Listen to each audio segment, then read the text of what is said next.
Welcome back. Happy Daxing, everybody.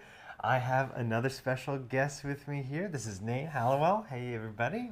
Say hi to Nate. Hi, everybody. Happy to be here. Thanks for having me. Yeah, for sure. So, hopefully in the last session, you saw a lot of what we can do by integrating some DAX into our Power BI report. Now, we are going to take this and continue with it because one of the biggest things, the hottest commodity right now, is Microsoft Fabric, bringing in these kind of more sometimes homemade solutions that you might be doing. You've created a pretty good app, you've got to automate flow, you've got a Power BI report, but now it's big league. How do I actually bring it into Microsoft Fabric? So we're going to stay tuned for that. But Nate, while you're here, earlier I was talking to Mitchell a bit about the hackathon process, being able to kind of get away from sample sales data or something like that, and really actually take client data and run with it and work with it and have some fun with it. Now those are great, but we also have another solution for when things are a little bit more on a time crunch, or you really don't have the organizational infrastructure, but you need a product a little bit faster. And that's a quick start. Can you tell everybody about a quick start? Yeah, absolutely. So quick starts are awesome. They're definitely one of my favorite types of engagements that we do.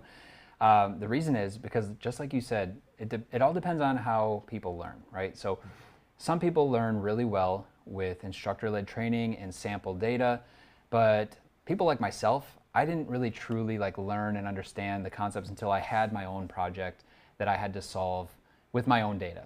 So before we get into quick starts, that's probably what I'll talk about first is hackathons, because I do a lot of them, and everyone that I'm on a team with, we do a lot of them. I was actually counting before coming on here to talk about them, and I myself have done over 70 hackathons in the last 2.5 years.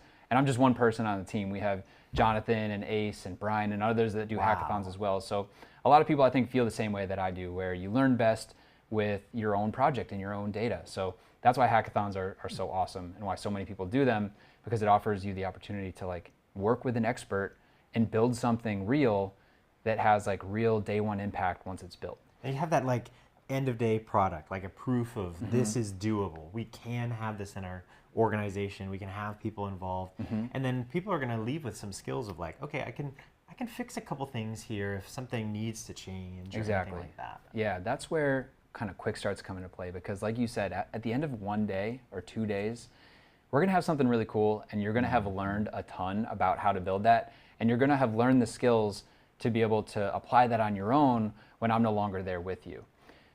The problem is some people need a production ready thing, and that could be an app, a flow, it could be a Fabric workspace, I don't know, whatever it is, but you need that thing to be production ready, and you need people to start using it in your organization right away. So for some folks, the hackathon just doesn't get them there quick enough, because with a hackathon, your hands as the customer is on the keyboard.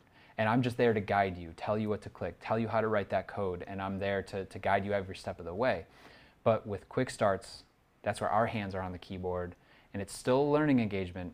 The one thing that all of our customers have said so far that they love about quick starts is it's not a throw it over the fence engagement where you throw it to a consultant and they work on it for 3 weeks, and then they come back and they present you with what they did, and it's kind of not what they were looking for, and then they go back and they work on it in their own silo again for another 3 weeks. And with quick starts, the common thing that customers love about them most is that we are spending 8 hours a day sharing our screen, just building it. And those customers can join the call, they can ask what we're doing, why we're doing it. If they have a meeting, they can drop and go take that meeting, but we're still there in the meeting sharing our screen, building it out in real time. By the end of that quick start engagement, it's a 4-day engagement or an 8-day engagement, depending on the scope of the project. By the end of that, you have a fully production ready version 1 of your solution ready to go live. I really like that idea of a collaborative learning space where, yes, the screen's on 8 hours and we are building. So if you have a like I think about management teams. They've got a bunch of stuff going on. A boss comes in, and I think this is reminiscent of a quick start we had. It's like, we've got new management. They need a solution. This is what we need. We need to know how to do it. We need to build something really, really fast. Yeah. But have everybody involved in the process, knowing what's going on. And that's part of the things that I see a lot is that throw it over the fence. Like, so many times I have virtual mentoring sessions, and I try not to say, ooh, there's some leftover mistakes here, but you throw it to a consulting company, and then you might have a solution that works for today and maybe the next month, but couple years, couple months down the line, so many times people come in and say, I don't know why they did this, I don't understand it, and it's not working anymore. Yeah, the version 1 works, but what happens a year from now, 2 years from now, people always want more, and technology always changes. So if you've thrown that solution over the fence and received it back and it works, great, you're happy, but a year from now, man, you're gonna need to change some things and you're not gonna know how. But with both hackathons and quick starts, that's where they're similar in a way. You're there, you're involved with the process, so you know how it was built. You may not have built it in a quick start. In a hackathon, you've built it. Yeah. But in a quick start, you didn't maybe necessarily build it, but you were there watching the builder build it. All the way. Yeah, I love that. I love what you said too about different learning styles, because I know for me it's like, I just want to be No, out. I don't. Can you tell me more? I want to be out in front. I want to be doing all that, teaching like right there in it. You? But I do see your point, and when you mentioned you've done over 70 different hackathons, just you alone. I think about everybody else that's doing them all the time. I always see stuff coming in the Outlook calendar, and I think back to, we have different ways to learn. Yeah. That's a classic like education concept. But one thing that does really, really well with us is we cater to that. And hackathons, quick starts, give us that product that I need to actually work and get my hands dirty. I need the action.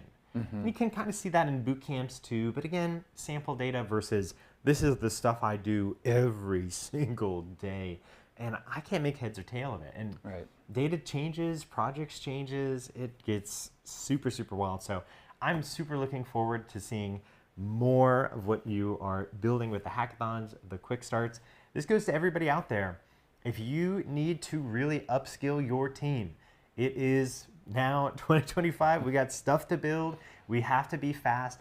A hackathon or a quick start is definitely something to just kind of keep in the cards here. And another thing is what you don't really get to see behind the scenes is if we ever get, either it's one of these quick starts or virtual mentoring or anything, if I've got a problem, I'm instantly running over to Nate and saying, Nate, I haven't seen something like this before. And Nate will come to me, hey, can you do this with a PDF and Power BI? It happens all the time behind the scenes. We're always collaborating. Real quick, couple of winners for us here for some shirts. We've got Tracy and her boss, Allison. Congratulations. We got Ryan the Dude, and I love this name. We have Fluffy Kung Fu Bunny.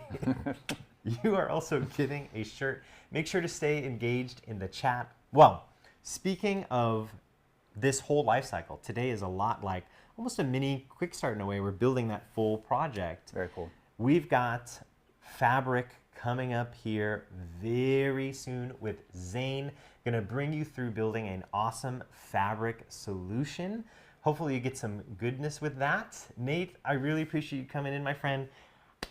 Check out those quick starts, those hackathons, and we'll see you in Mission Control later. Thanks, Greg. Bye, everyone.